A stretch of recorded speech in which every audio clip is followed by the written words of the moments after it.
Kriteria pertama dalam menentukan sebuah splitting itu memberikan note yang cukup pure atau cukup homogeneous itu adalah ini, Gini Impurity Index. Nah, jadi note split ini akan jadi variabel mana atau feature mana yang akan kita pakai untuk pertama kali untuk bisa membuat decision tree itu akan ditentukan lewat ini, Gini Impurity Index. Nah, yang kita cari itu adalah nilai Gini impurity yang paling kecil ya. Karena ketika Gini impurity-nya itu paling kecil, maka homogeneity-nya itu lebih besar gitu ya. Jadi lebih besar kemungkinan homogeneity-nya. Nah, namun Gini impurity index seperti yang sudah dibahas hanya bisa dipakai ketika respon variabelnya atau si Y-nya itu adalah categorical. Dan secara khusus untuk categoricalnya itu bukan categorical yang apa aja, tapi yang categoricalnya yang cuma ada 2 kategori ya. Atau dengan kata lain itu binary categorical. Nah, bagaimana cara menghitung Gini impurity index? Saya akan bahas di slide berikutnya. Nah, yang pertama itu selalu sih ini untuk untuk kasus-kasus yang lain, yang pertama kita harus lakukan itu adalah menghitung Gini impurity dari setiap nodes ya, dari setiap nodes atau dari setiap decision nodes ya, atau sorry, dari setiap leaf nodes. Nah, kemudian setelah itu kita bisa menghitung Gini impurity dari splitting rule-nya, Nanti akan saya bahas. Nah, Gini impurity itu adalah definisinya itu adalah 1 minus Gini. Nah, Gini itu adalah peluang randomly pick points belong to the same class gitu ya. Jadi misalkan saya punya satu kelas nih. Nah, jadi peluang ngambil 2 titik dan kedua titik itu tuh adalah dua-duanya positif atau dua-duanya negatif gitu ya. Nah, itu adalah Gini gitu ya. Peluang ngambil 3 titik dan 3 titik tersebut 3-tiganya negatif atau 3-tiganya positif. Nah, itulah arti dari Gini ya. Berarti Gini itu nilainya itu akan di antara 0 dan 1. Nah, Gini impurity itu adalah 1 minus Gini. Atau dengan kata lain, ketika Gini impurity-nya 1, artinya itu tuh note tersebut tuh tidak pure ya, atau tidak homogeneous. Tapi ketika Gini impurity-nya 0, maka note tersebut itu pure banget gitu. Nah, bagaimana memodelkan Gini impurity? Caranya seperti ini ya. Jadi Gini impurity itu bisa dimodelkan Gini impurity dari suatu nodes ya, bukan dari suatu split.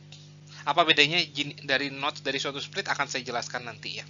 Jadi Gini impurity dari suatu nodes itu adalah 1 dikurangin ini ya, PI kuadrat ya, dimana I-nya itu adalah dari 1 sampai K, dimana K-nya itu adalah ada berapa kelas gitu, ada berapa kategori variabel. Namun dalam hal ini ada 2 sih, berarti saya langsung hapus saja, ini jadi 2 ya. Karena kelas apakah dia bermain kriket atau tidak bermain kriket, kelas positif atau kelas negatif ya. Jadi cuma ada 2. Atau kalau mau lebih gampang, saya hapus ini menjadi cukup saya ubah aja menjadi seperti ini ya.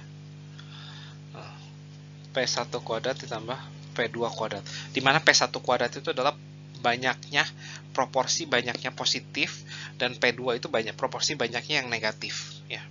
Nah, ini adalah jalan.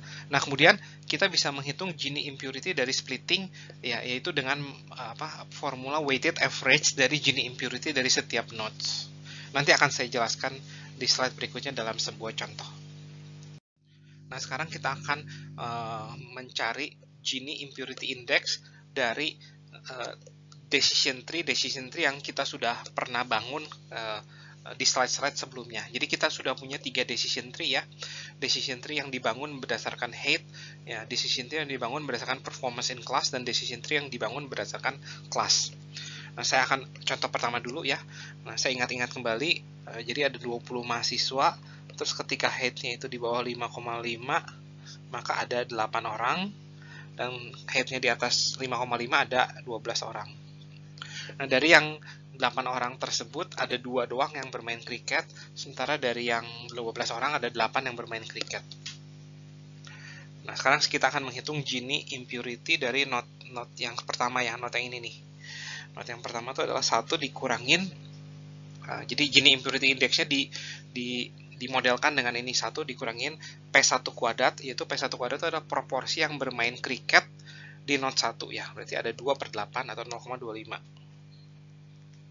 Nah, dikurangin P2 kuadrat. P2 kuadrat itu adalah proporsi yang tidak bermain kriket di node 1 ya. Itu adalah 6/8 atau 0,75. Nah, untuk Gini impurity di node kedua itu adalah 1 dikurangin 0,67 kuadrat. Kenapa 0,67 kuadrat? Karena ada 8 dari 12 ya, atau ada 2/3 ya. 2/3 proporsinya itu 2/3, sementara itu berarti 0,33 ya. Dan kita bisa hitung hasilnya. Nah, ini hasilnya adalah 0,375, itu adalah impurity dari node 1, dan 0,442 adalah Gini impurity dari node 2 ya.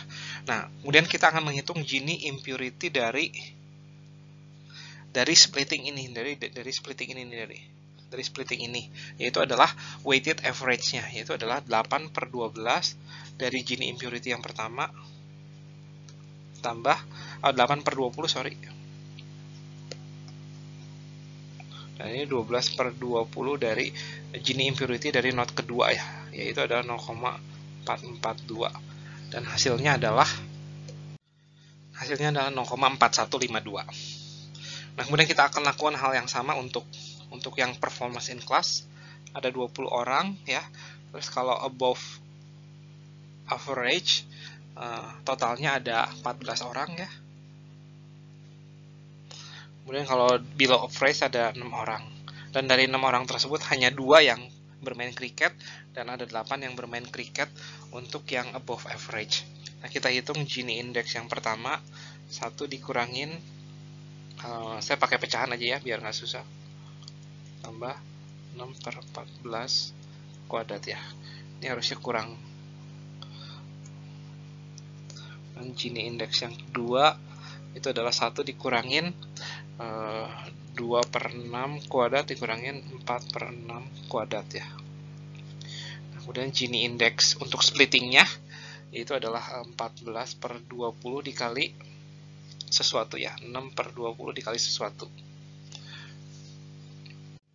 Nah, Gini impurity dari node pertama itu 0,49, Gini impurity dari node kedua itu 0,44, saya sudah hitung, dan kemudian Gini impurity dari splittingnya, ini dari splitting ini nih, itu adalah 14/20 dikali 0,49, dan 6/20 dikali 0,44, hasilnya adalah 0,475 ya. Nah, kita akan lakukan hal yang sama untuk yang terakhir. Ini saya akan cepat aja langsung ya. Nah, di sini saya sudah langsung hitung ya. Jadi Gini impurity untuk node pertama yaitu 0,32, dan kebetulan Gini impurity untuk node kedua juga kebetulan sama 32. Dan karena jumlah elemen masing-masing node itu sama 10 ya, jadi ini adalah rata-rata berbobotnya, dan hasilnya adalah 0,32 juga. Nah, di sini saya mendapatkan bahwa Gini impurity dengan menggunakan feature height itu adalah 0,4152, dengan menggunakan performance in class adalah 475, dan dengan menggunakan class itu adalah 0,32. Nah, seperti yang kita sudah bahas, yang kita cari itu adalah Gini impurity yang terkecil, karena itu akan memberikan the most homogeneous node. Ya, jadi yang kita cari itu adalah yang ini nih, yang class. Karena class itu memberikan Gini impurity yang paling kecil, yaitu 0,32 dibandingkan dengan Gini impurity dengan menggunakan feature yang lain. Nah, semoga cukup jelas. Selanjutnya, measurement yang kedua untuk bisa menentukan seberapa pure atau seberapa homogeneous suatu splitting itu adalah dengan menggunakan ini, besaran chi-square ya. Nah, jadi besaran chi-square sama seperti Gini impurity index, itu hanya bisa bekerja untuk yang categorical response variable ya. Dan sama ya, hanya untuk yang bisa yang ini binary ya. Nah, untuk chi-square yang kita cari itu adalah chi-square dengan nilai yang paling tinggi. Karena ketika chi-square-nya itu paling tinggi, maka homogeneity-nya itu paling tinggi juga gitu ya. Nah, langkah-langkahnya juga sama, yaitu kita harus menghitung chi-square untuk setiap child nodes, dan kemudian kita menghitung chi-square dari suatu split. Berikut ini adalah penjelasannya. Nah, bagaimana menghitung chi-square? Nah, chi-square itu mirip dengan apa yang mungkin Anda sudah pelajari di perkuliahan yang lain, yaitu tentang chi-square statistics. Nah, chi-square statistik itu bisa dihitung dengan cara formula seperti ini ya. Jadi I-nya itu adalah dari 1 sampai 2, di mana 2 itu melambangkan, karena kan kita cuman ada 2 kelas ya, yaitu kelas yang tidak bermain kriket atau kelas yang bermain kriket. Nah, kemudian itu adalah expected-nya yang sesuai dengan ini, sesuai dengan parents note. Nah, kalau O-nya itu adalah observe ya, yang sesuai dengan child note. Nanti akan saya kasih example. Dan kemudian dari setiap note itu berarti kan ada 2 expected dan 2 observe, dan kita lakukan formula ini dan kita jumlahkan ya. Dan itu akan memberikan kita statistik chi-square. Nah, di statistik chi-square itu berhubungan erat dengan uji hipotesis yang seperti ini, di mana H0-nya itu adalah distribusi dari child note tidak berbeda dengan distribusi dari parents note.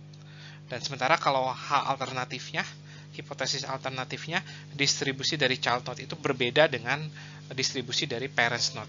Nah, yang kita harapkan itu adalah yang HA ya, tapi ke arah yang lebih baik juga gitu ya. Jadi jangan ke arah yang lebih buruk gitu. Ya, jadi tapi ketika H0 itu tidak bisa ditolak, berarti di decision split kita atau split decision tree kita itu tidak membantu gitu ya. Jadi not improving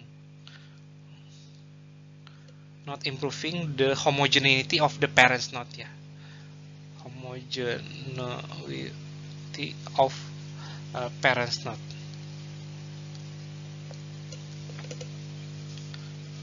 Nah, jadi ketika H0-nya itu belum bisa ditolak, itu tuh yang terjadi itu berarti kita tidak melakukan perbaikan terhadap homogeneity dari parents note. Jadi yang kita harapkan tuh HA yang kita terima ya. Nah, jadi sekarang kita akan coba dengan contoh